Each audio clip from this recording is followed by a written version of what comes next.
Thank you, everyone. As mentioned, my name is Joe Burnett. I'm the president and CEO here at ClearPoint. We are a local-based company, so our headquarters and our training facility is just down the road in Solana Beach. We actually have a brand new manufacturing facility that just opened up less than a mile from where we sit today, here in Carlsbad off of Palomar Airport Road. So the team is made up of more than 100 employees currently at the company, the vast majority of which are biomedical engineers, neuroscientists, and clinical specialists that are involved in each one of the surgeries. Okay. We're also, forgot to mention, we're also a publicly traded and listed company, which we're listed on the NASDAQ, which comes with all the joy and happiness you can imagine as a small cap healthcare company today. Now, if I wanted to, just change the script a little bit, if I wanted to reflect on some of the conversations I've been having here at the meeting over the past few days, there's really three primary challenges that I keep hearing over and over again in the biotech world. The first one is manufacturing of the biologic itself, and how do you get that particular manufacturing site and process approved. The second is navigating the preclinical and clinical regulatory process and working with the FDA or European notified body as an example. And then the third is ensuring the proper delivery of the drug to a target, especially if it requires some sort of surgical approach. So to be very clear, we are not a manufacturing company. We don't make the biologic itself. But as far as challenges 2 and 3, that's really where I believe we can help. So in one sentence, ClearPoint is really a neuronavigation platform company that is designed to take a specific therapy of some kind to a location in the brain and spine. All right, our hallmark technology, where the company really started, I'm actually not sure if this can work here, is really around the ClearPoint system, which is effectively a stereotactic navigation system that is used commonly in neurosurgery procedures. What's unique about our platform is we've miniaturized it. We've made it all with MRI-friendly materials like plastics and ceramics, even MRI visible fluid that's injected into the molds themselves. And we've miniaturized it to the point where a surgeon can do the entire procedure inside of an MRI magnet looking at live MRI guidance. And that has a number of inherent advantages depending on what the therapy is that you're trying to deliver. So one side of the business is we're a device company. So the therapy that we're delivering to a target is another device. The most common procedure we participate in today is deep brain stimulation lead placement, which is used to treat Parkinson's disease, epilepsy, essential tremor, mainly movement disorders today. The second most common procedure is laser ablations, where we actually navigate our own laser to a target. And that target is then destroyed with heat, either to treat tumors or, in many cases, epilepsy as well. And then biopsy is another common procedure on that side of the house, if you will. We currently have about 65 of these systems that are installed around the world. I'll show you the installed base very shortly. But in general, that's the part of the business that kind of keeps the lights on, allows us to continue funding R&D, and becomes a nice baseline of user experience where we already have neurosurgeons out there in the field using the software, using our hardware, and working with our team. The other side of the business, on the right-hand side, is we're a biologics partner company. So the concept is exactly the same. We are taking a therapy and delivering it to a specific target in the brain or spine, except this time the therapy is not a device. This time the therapy is a gene therapy or cell therapy or something along those lines. Okay? We currently have more than 50 different pharma partners and biologics partners, many of which are actually here at the conference today. And we've expanded that platform to include not only the device itself or the navigation system, but an array of different cannulas, catheters, spinal needles, et cetera, that are designed to provide different routes of administration to get whatever your payload is to that specific target. Now, what's nice about this model for us is that it's connected in the middle by a common platform. If you are doing a DBS case today or a deep brain stimulator case today, about 90% of the workflow would be the same if you're delivering a therapeutic or a biologic to that target. So effectively, all of our neurosurgeons today are practicing for the clinical trials, even preclinical studies in some cases, and eventual commercialization of the drug itself. So it's a way to leverage that platform. And if you look across our entire portfolio, we're involved in about 35 different indications, through the device side of the business, or much more commonly on the therapeutic side with the biologic partnerships that we have. Now, some of these partners we actually name by name. You can see them here on the list on the left-hand side from a biologic standpoint.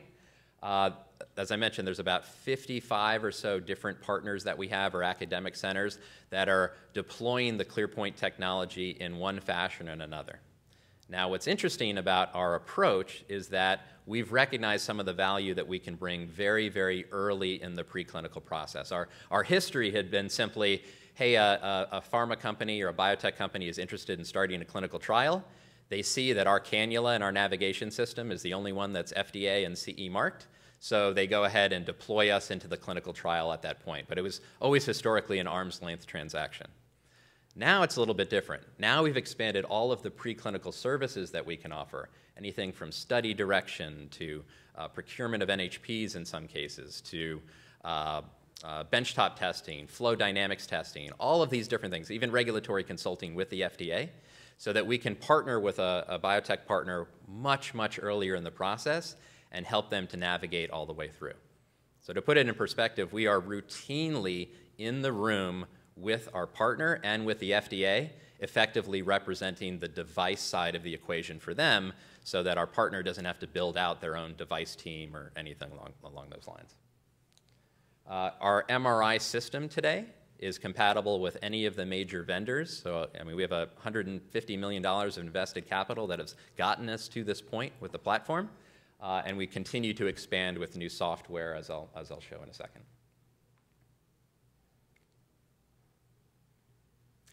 Now, if you look at our product categories, there's effectively 4 different buckets that we can offer to our biologics and drug delivery partners.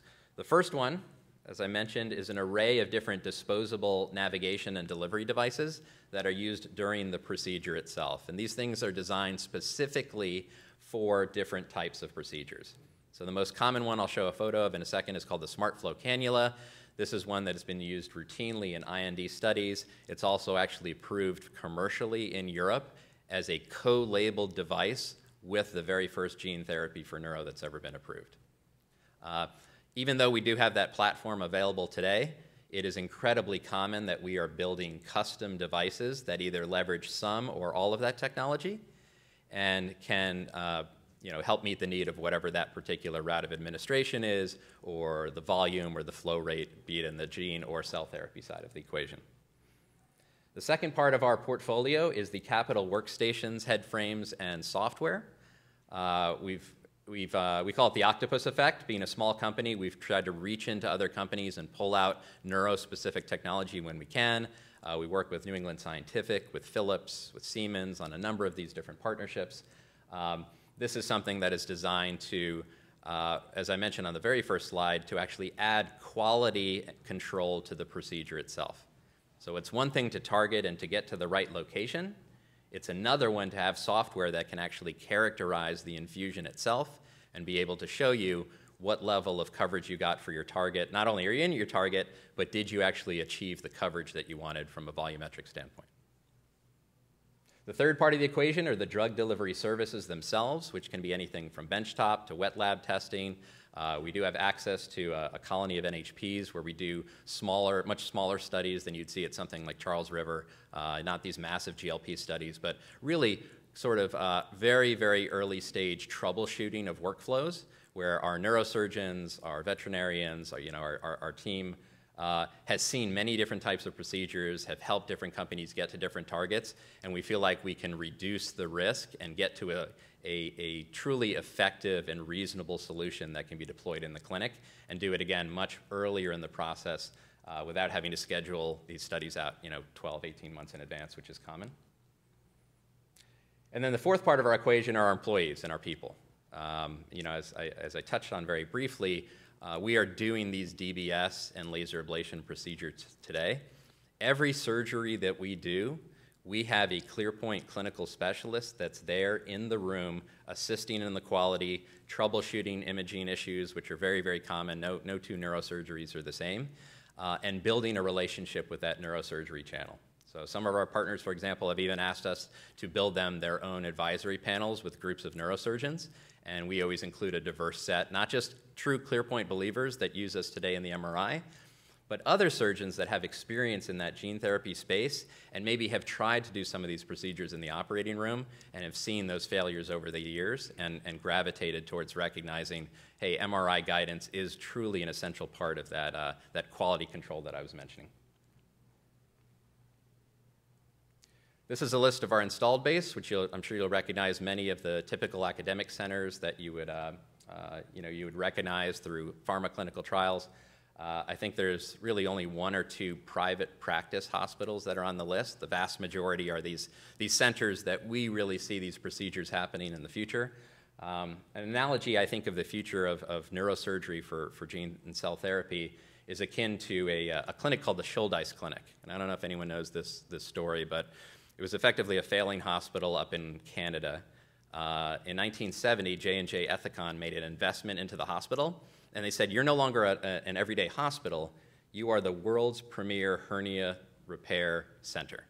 And to this day, 50, 60 years later, they have the highest quality, the lowest costs, the fastest recovery rates, all because they are an expert in that one procedure. It's almost like a lean manufacturing line of that specific spot.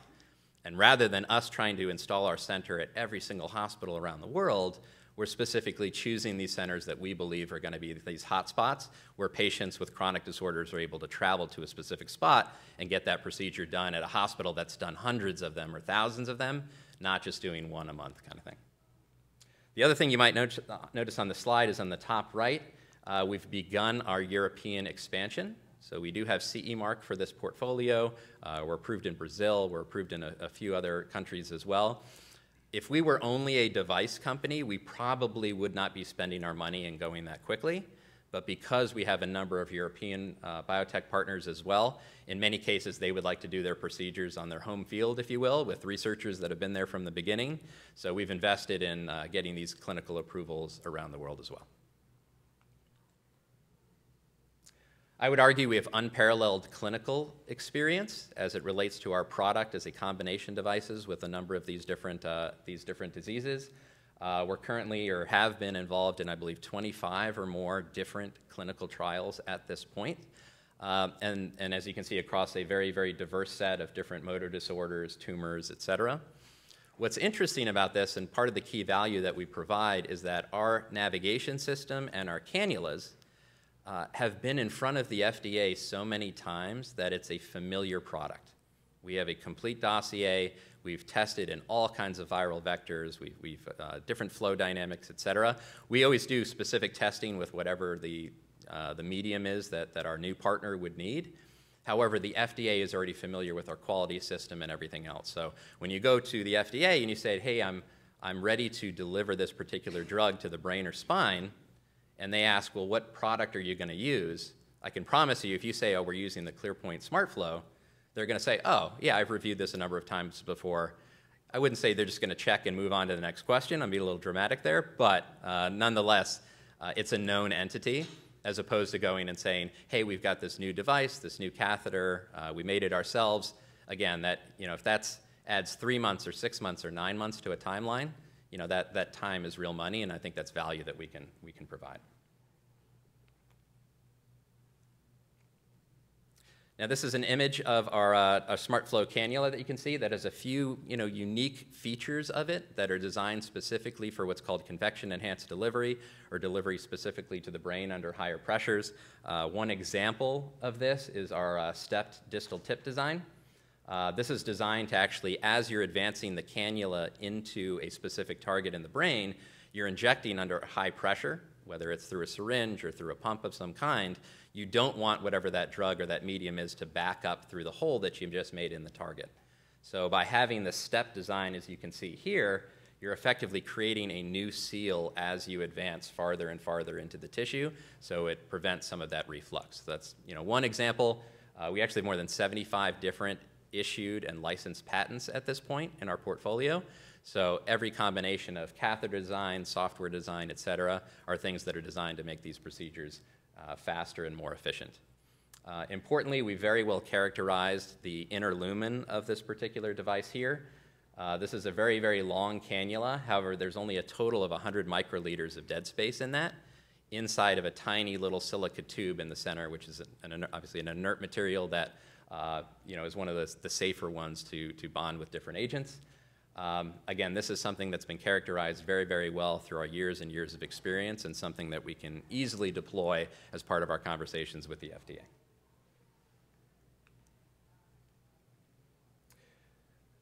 Getting the drug to a specific target is one part of the equation. The other one is also the characterization of the infusion itself. One of the licenses that we've done to make ourselves sort of be on the cutting edge, I would say, of software development is we license something that we call in our FDA product Maestro. Maestro is a three-dimensional AI-driven shape-constrained model that can automatically snap to a patient's new MRI scan, and within seconds be able to segment that scan into, today, 22 subcortical structures, but we're able to do the scalp, the skull, white matter, you name it, even subnuclei of some of the key structures as well. What this allows us to do is two things. One is to help us to choose and highlight the safest trajectory to whatever that particular target is, putamen, thalamus, you name it. We've seen a number of different ones. And it allows you to see live during the procedure that structure in 3 dimensions to make sure that our cannula or catheter or spine needle, whatever it is in the right space that you've predicted that you wanted to be in when you pre-planned the surgery. The second part that's very, very interesting is the ability to mix gadolinium or potentially use it without gadolinium at all, which is a contrast agent.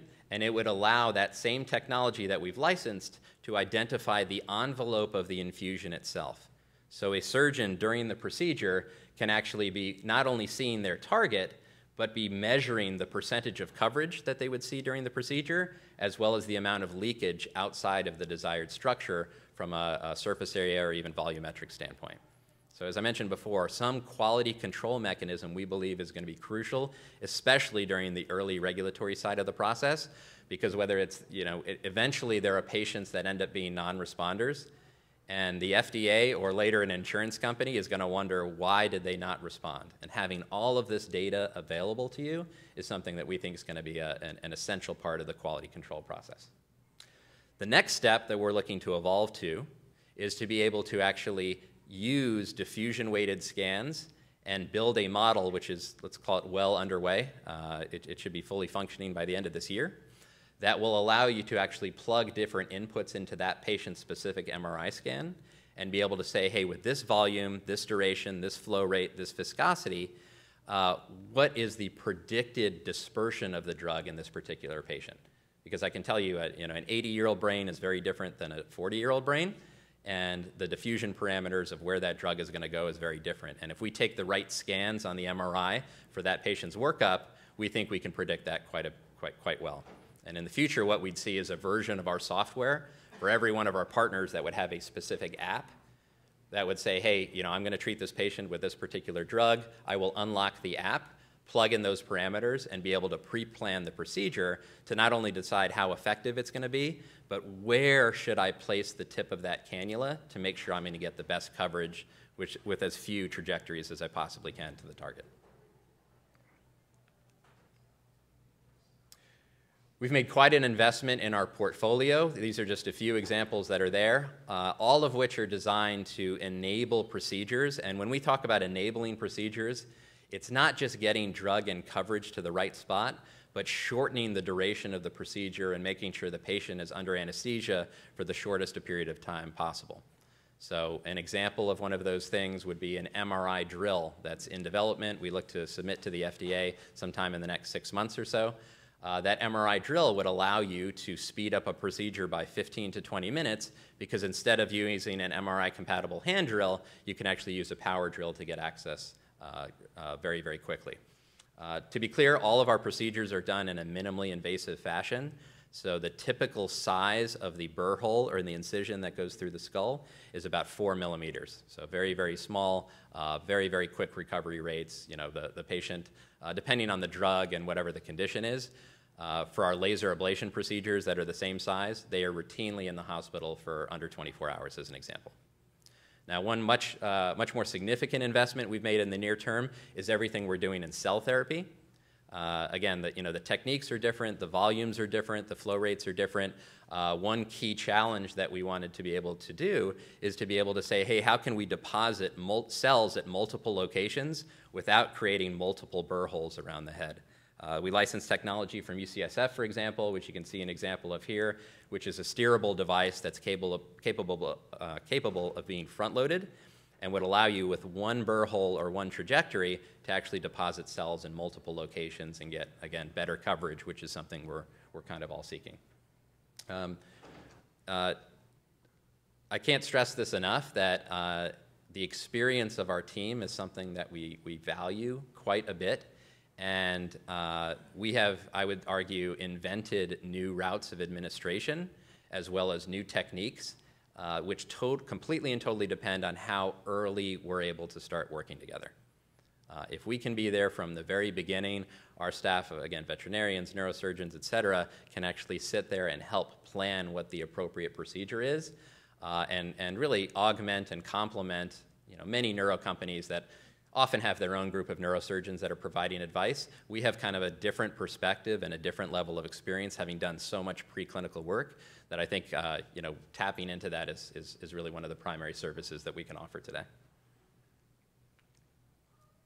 So in summary, there's really two aspects of really what we can help deliver. One is navigating the regulatory process, and again, I can't stress it enough, we are there in the room with the FDA on multiple occasions on behalf of our various biotech partners. So we have that experience. We've prepared the dossier. We have, again, the very first commercially approved co-labeled gene therapy device that is used in Europe today, and it should be submitted under a US BLA here sometime shortly. So navigating that preclinical and clinical trial environment is something that we've done before and will do many more times in the future. And then secondarily, every biotech company we work with has someone asking the question, hey, once we get approval for this groundbreaking drug, how is it actually going to be deployed? How many neurosurgeons are out there? How do we have the capacity to be able to satisfy all the patients that are going to want it? And having that network of neurosurgeons, having those trained clinical specialists, having, again, 90% of the workflow being the same if you're doing our clinical device cases today or you're doing a pharmaceutical or biotech drug in the future, that experience is being built every single day. And I can tell you we've got some very, very excited neurosurgeons that want to work with us, that want to do more, and are making the investment in the hospital, in their fellowship programs, in their own education, to be prepared for these clinical trials that are coming down the pipeline. So thank you very much for